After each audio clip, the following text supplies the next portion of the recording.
I'm gonna do my skincare while I share 5 things that I no longer do for the sake of my mental health. The first thing I stopped doing was dating. I just never had good experiences dating. Um, Dating has always left me feeling very empty, not prioritized.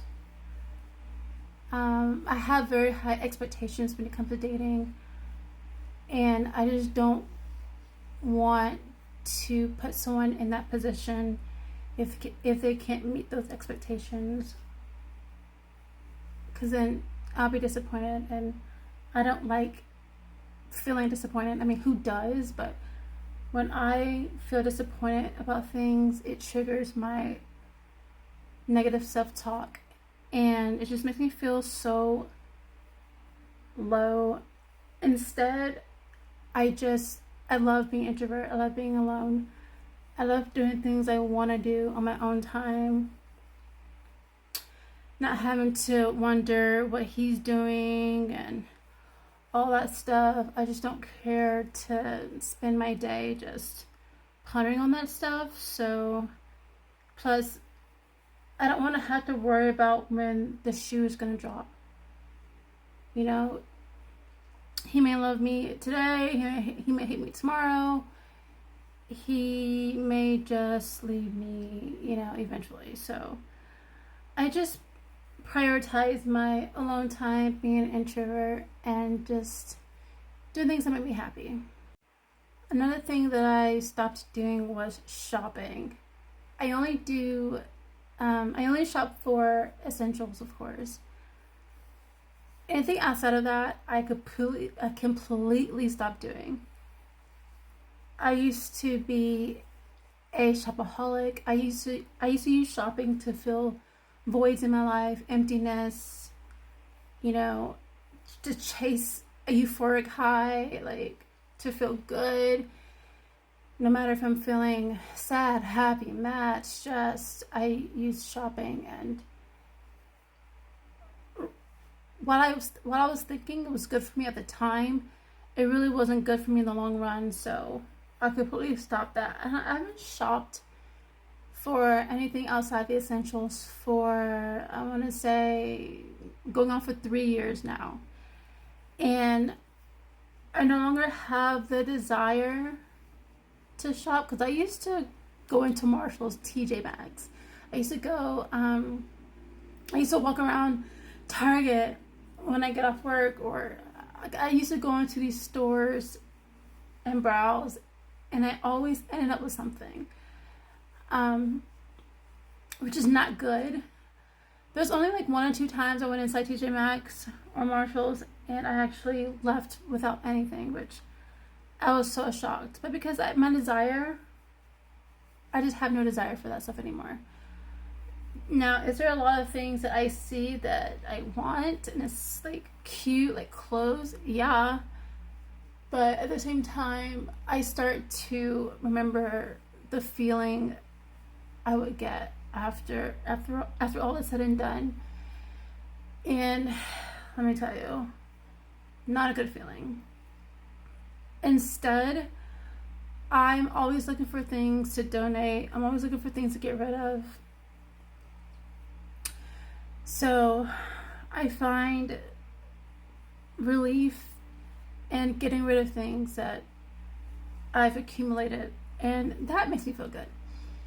And when you get rid of things that you've accumulated over the years, it makes you not want to shop. Like, why would you get rid of a lot of things just to go back out there and like buy more things that you don't need? So, and shopping outside of essentials, like, only made me feel very bad about myself, because I felt like I was just trying to be someone that I'm not, and I just didn't like that about myself.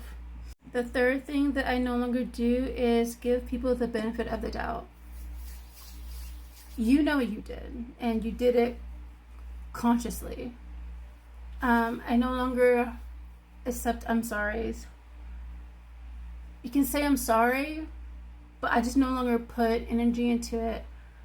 I no longer, like, I mean, I just think they're just words, and people just feel like they can just do whatever they want, and they think saying I'm sorry is gonna make it better.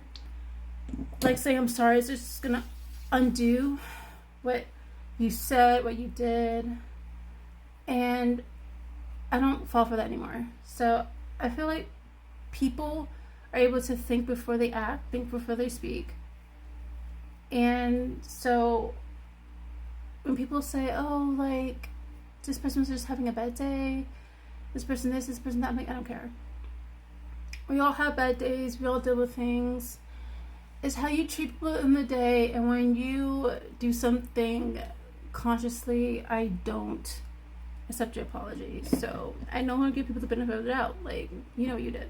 The fourth thing that I no longer do is believe words before actions. Prior, I mentioned that I don't like to be disappointed. When people say they're going to do something, I don't get my hopes up. I just wait to see if it's going to happen. And if it happens, it happens. And if it doesn't, then at least I can feel better about like the fact that I didn't get my hopes up.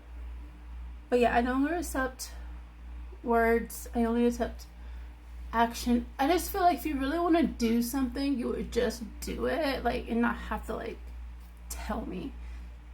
Because I feel like personally in my life, I feel like people this is just coming from my own experience, so I'm not trying to generalize this in any way. I just feel like people like to see me get my hopes up. People like to see me disappointed.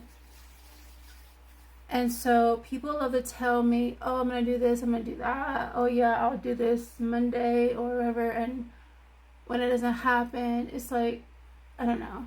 I just feel like people just like to see me disappointed. So I'm just like, okay, whatever. You know what I mean? And I just move on. I say, okay, whatever, I move on.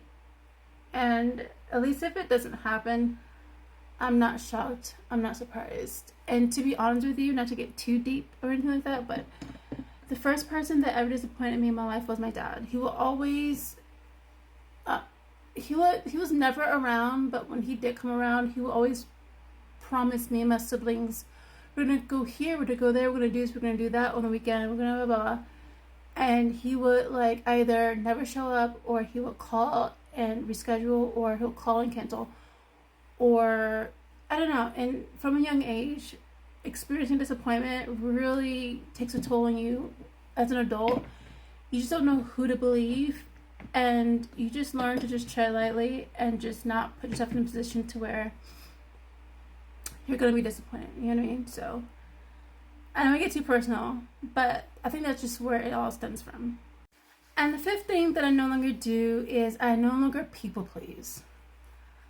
If people want to be mad, disappointed, throw a temper tantrum, they're not getting their way, get mad at me because I'm not saying yes to something, I let them be mad, you know. I practice the Mel Robbins let them theory. And I used to be such a huge people pleaser because I thought that they would stick around.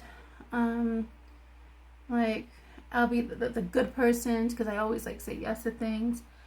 Not anymore. Not anymore. If I want to do something, I'm not going to do it. If I don't want to do you favors, I'm just going to say, no, I can't do it, or I don't want to do it. I no longer allow people to guilt trip me when it comes to me making my own decisions as to how I spend my time, how I spend my day. And have I lost friends over that? Absolutely. Do I care? Absolutely not. Because I'm tired of being in the back seat of my own life. You know, I'm now going to be in the driver's seat of my own life. And if people don't like it, they just don't like it. So yeah, that's my 5 things. I feel like there's so much more I could have said, but I get really bad anxiety when it comes to me talking. Like, I get shortness of breath. I don't know if you guys noticed, but there's so much things I should have said. But if you guys want to know anything like detailed, just let me know. I'll do like a part 2.